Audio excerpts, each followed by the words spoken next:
अस्सलाम वालेकुम रहमतुल्लाहि व बरकातहू। Now yoga teacher फ़कीरुल्लाह।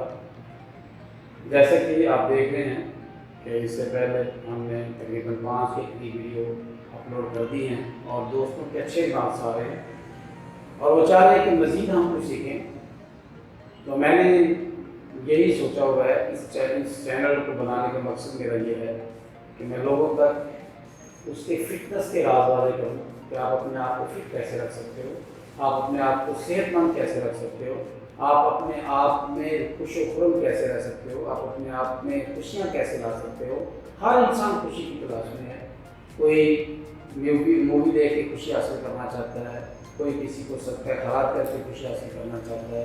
मुख्तलिफ अंदाज हैं लोगों के खुशी हासिल करने के, लेकिन हर इंसान खुशी की दौड़ में लगा हुआ है। और मैं ये समझता हूँ कि इंसान खुश होता है अल्लाह के ज़िक्र से, और अल्लाह के ज़िक्र में ये है कि आप अल्लाह के नबी सल्लल्लाहु अलैहि वसल्लम फरमाते हैं कि एक कॉफ़ी मोमन कमज़ोर की निस्बत अल्लाह को ज़्यादा पसंद है। आप कॉफ़ी बनने के लिए क्या करना है, इसके लिए आपने कैसी कोशिश करनी है। आप पेट बड़ा हो और कमर अंदर धसी हुई हो, बैक बोन टेढ़ी हो चुकी हो, शोल्डर चर्बी से भरे हों, फेस चर्बी से भरा हो, थाई चर्बी से भरे हों, तो ये सेहतमंद नहीं हो सकता। आपने अपने आप का ख्याल खुद करना है। आपने मोटापे से बचना है, अपने आप को फिट रखना है, स्मार्ट रखना है, आपने बीमारियों से बचना है, आपने खुराक अच्छी करनी है। जब तक आप सही खुराक नहीं करेंगे, जब तक आपकी सही जो है वो मूवमेंट नहीं होगी, आपकी सही हरकत नहीं होगी, आपकी बॉडी को, जैसे आप नमक का इस्तेमाल कर रहे हैं तो आप अपनी बॉडी से पसीना नहीं निकालते, तो इसका मतलब है आप नमक का गलत इस्तेमाल कर रहे हैं। तो फिर वही नमक आपको हार्ट की तरफ ले जाता है, हार्ट प्रॉब्लम पैदा करता है, वही फिर आपको मुख्तलिफ बीमारियों की सूरत में डाल जाता है। तो फिर हम समझते हैं कि शायद हमारे ये बीमारियाँ जो हैं वो हम अपनी तरफ से नहीं बल्कि ये कुदरत की तरफ से हैं। ऐसा नहीं है। अल्लाह ताला जब हम बीमार होते हैं तो अल्लाह हमें शिफा देता है। ये नहीं है कि आप अपनी गलत खुराक की वजह से या मूवमेंट ना करने की वजह से, बॉडी को हरकत ना देने की वजह से आप कहें कि मैं बीमार इस वजह से नहीं हुआ, बल्कि आप अपनी ही कोताहियों से, अपनी ही सुस्तियों से, अपने काम ना करने की वजह से बीमार होते हैं। मैं समझता हूँ कि इंसान की फिटनेस उसकी मेहनत के ऊपर है। मैं समझता हूँ इंसान की फिटनेस उसके काम के ऊपर है। मैं समझता हूँ इंसान की फिटनेस उसके खुराक के ऊपर है। आप खुराक अच्छी करते हैं, आप मेहनत करते हैं, आप अपनी बॉडी का इस्तेमाल करते हैं, उसका हक अदा करते हैं तो आप फिट हैं। अगर आप बॉडी को संभाल के रखते हैं और खुराक भी जो मर्जी खाएं वो करते हैं, तो ना आप मोटापे से बच सकते हैं, ना आप कोलेस्ट्रॉल से बच सकते हैं, ना यूरिक एसिड से बच सकते हैं, ना ब्लड प्रेशर शुगर से बच सकते हैं, ना किडनी के मसले से बच सकते हैं, ना सांस की तकलीफों से बच सकते हैं। आप ये हो ही नहीं सकता कि आप बीमारियों से बच सकते हैं। तो इसकी सबसे पहली सूरत यही है कि आप अपनी खुराक को अच्छा करें, और दूसरी सूरत यह है कि घर के काम काज करें।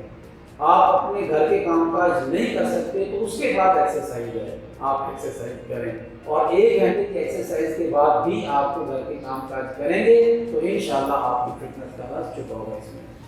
तो आइए आज हम अगला पोज करते हैं। इस पोज का नाम है बटरफ्लाई। बटरफ्लाई कैसे करना है मैं आपके सामने रखता हूँ, लेकिन बटरफ्लाई करने से पहले हल्का सा वार्म अप जो मैंने बताया हुआ है, हल्का सा आप हाथों वाला है मूवमेंट करें, जिस तरह हल्का सा जंप ले लें या जिस तरह भी सांस की मशकों से कर लें, जैसे भी आपको ईजी हो। आप जिस तरह की मशक करने जा रहे हैं उस तरह का वार्म अप कर लें। दूसरी बात, आपने बटरफ्लाई कैसे करना है। बटरफ्लाई करने का सबसे बेस्ट तरीका ये है कि आपने इन दोनों पाँव की सोल मिला लें और हाथ पीछे रख लें, और कोशिश करें कि मैक्सिमम पाँव अपनी बॉडी की तरफ जितना आप कर सकते हैं, जितना भी ले जा सकते हैं, इजी तरीके से दोनों हाथ पीछे, कमर को सीधा रखें और हल्का सा अपने घुटनों को आप डाउन करते रहें।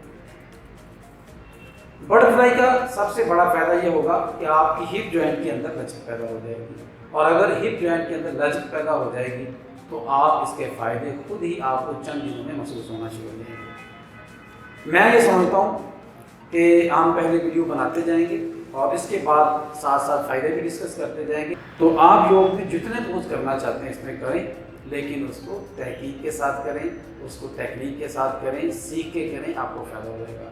तो आज हम करने जा रहे हैं बटरफ्लाई। बटरफ्लाई का पहला तरीका ये है कि आप आहिस्ता आहिस्ता पाँव को सोल मिला के और आहिस्ता आहिस्ता घुटनों को आप बंद करते हैं। दूसरे तरीके में आप दोनों हाथ आगे लें اور ان کو لاک کریں، اپنے ٹوز کو لاک کر لیں، ہاتھوں کو لاک کر لیں اور کمر کو سیدھا کر کے گھٹنوں کو آپ ڈاؤن کرتے رہیں. یہ دوسرا طریقہ ہے. اور اس کو بھی آپ 15 سے 20 دفعہ یا 10 سیکنڈ 20 سیکنڈ جتنا آپ ایزی کر سکتے ہیں. کبھی بھی ایکسرسائز کے شروع میں جب آپ نے کبھی اتنا کیا ہی نہیں، ایکسرسائز ہی نہیں اتنی کی یا پوری زندگی ٹچ نہیں کیا، تو کبھی بھی آپ کوئی بھی پوز کرنے جائیں تو آپ اس کو پہلے کم ٹائم سے شروع کریں. کبھی بھی زیادہ ٹائم پہ شروع نہیں کرتے. بلکہ میں آپ کو ہنسنے والی بات بھی ہے کہ ہم جب چھوٹے ہوتے تھے تو میرے ایک استاد تھے، وہ کمال کے استاد تھے. میں بہت ان کا مہربان ہوں، جنہوں نے مجھے بہت زیادہ سکھایا، بچپن میں میری تربیت کی زبردست طریقے سے. اور انہوں نے مجھے میں جب کسی شاگرد کو وہ کہتے تھے کہ یار یہ کام نہیں چلا سکے گا یا آگے چل نہیں سکتا، تو پہلے ہی دن ان کو زیادہ ایکسرسائز کرا دیتے ہیں کہ اگلے دن وہ خود آتا ہی نہیں تھا. تو آپ نے پہلے دن اتنی نہیں کرنی، اتنی ایکسرسائز نہیں کرنی کہ آپ جو ہیں وہ پہلے دن اتنی تھکاوٹ ہو جائے کہ نیکسٹ دن آپ آئیں. آپ آہستہ سے شروع کریں اور آہستہ آہستہ بڑھتے. یہ دیں اوکے، یہ دیں ٹھیک ہے. آپ اس کو بھی آہستہ آہستہ بھی کر سکتے ہیں. میری چونکہ پریکٹس ہے میں اس لیے اس کو تیز بھی کر سکتا ہوں. آپ آہستہ آہستہ اس کو کرتے ہیں. یہ دیکھیں آپ نے دوسرے طریقے. تیسرے طریقے میں آپ نے کیا کرنا ہے؟ تیسرے طریقے میں اسی کو لاک کرنا ہے اور ایلبو کو اوپر سے اپنے پنڈیوں کو دبانا ہے. ٹھیک ہے، یہ دیکھیں سامنے دیکھ لیں، نیچے دیکھ لیں، لیکن کمر کو بیک بون کو سیدھا رکھنے کی کوشش کریں. اس طرح بھی آپ 15 سے 20 سیکنڈ 10 سیکنڈ جتنا آپ ایزی بیٹھ سکتے ہیں بیٹھیں. اس کے بعد چوتھے طریقے میں آپ نے دونوں گھٹنوں کو ایسے دبانا ہے ہاتھ کے ذریعے. ایسے دبا لیں، ایسے دبا لیں جیسے آپ کو ایزی ہو، ایسے دبا لیں. ٹھیک ہے، اور اس طرح بھی آپ 10 سے 15 سیکنڈ آپ ایزی بیٹھ سکتے ہیں.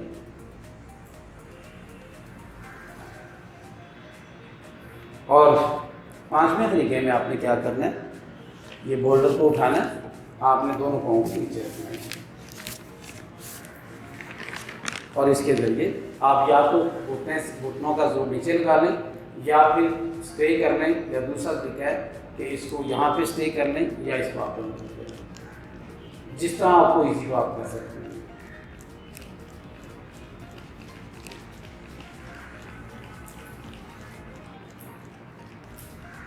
اور اس کے بعد یہ بولڈر کو سائڈ پہ کریں گے یا آپ بولڈر کو بنا سکتے ہیں. اور اس طرح پھر دونوں ٹوز کو پکڑتے ہوئے یہ ٹوز کو پکڑیے، لاک کیجیے اور اپنے ایلبو کو اس میں دونوں پاؤں کے سول ملا کے اور اپنے اپر باڈی کو میکسیمم نیچے کی طرف لے کے آئیے.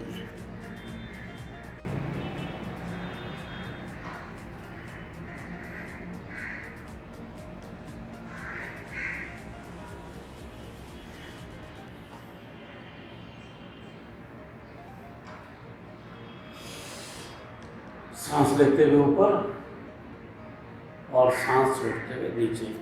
سانس نکال کے نیچے جائیں گے اور سانس لیتے ہوئے واپس آ جائیں گے. اپنے اسٹیمنے کے مطابق اسٹے کیجیے اور اس کے بعد آپ کا یہ بٹرفلائی مکمل ہے. مطلب آپ نے بٹرفلائی میں مختلف طریقوں سے سیکھا کہ آپ نے ہپ جوائنٹ کی لچک کیسے لانی. بعض لوگ سالوں سال ایکسرسائز کرتے رہتے ہیں لیکن ان کی ہپ جوائنٹ میں لچک نہیں آتی. اس کی وجہ ان کی ٹیکنیک ہے، اس کی وجہ ان کا کتنا ٹائم دیتے ہیں، اس کی وجہ ان کی خوراک ہے.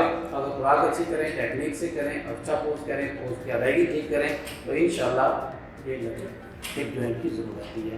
اور یہ لچک آپ کی لائف کو زبردست بناتی ہے، صحت مند بناتی ہے. آپ کی نجی لائف ہو، آپ کی جسمانی لائف ہو، آپ کی فٹنس ہو، آپ کا جمپ ہو، آپ چلنے میں، بیٹھنے میں، سونے میں آپ کو سکون ملے گا. Thank you very much. انشاءاللہ نیکسٹ ویڈیو ہم بنائیں گے، کمال کی ویڈیو ہوگی جس میں ہم بتائیں گے اس کو اڑیان بند کہتے ہیں، اس کو جلندر بند کہتے ہیں اور اس کو نیچے مول بند کہتے ہیں. تو ان تینوں کو ہم بنا کے زبردست انشاءاللہ آپ کے سامنے رکھیں گے کہ اس کو لاک کیسے کرنا ہے. اور اگر یہ لاک کرنے میں آپ کامیاب ہوتے ہیں تو آپ کو وہ فائدے ملیں گے جو زندگی میں سوچا بھی نہیں ہوگا. Thank you very much. اللہ آپ کا حامی و ناصر ہو. السلام علیکم.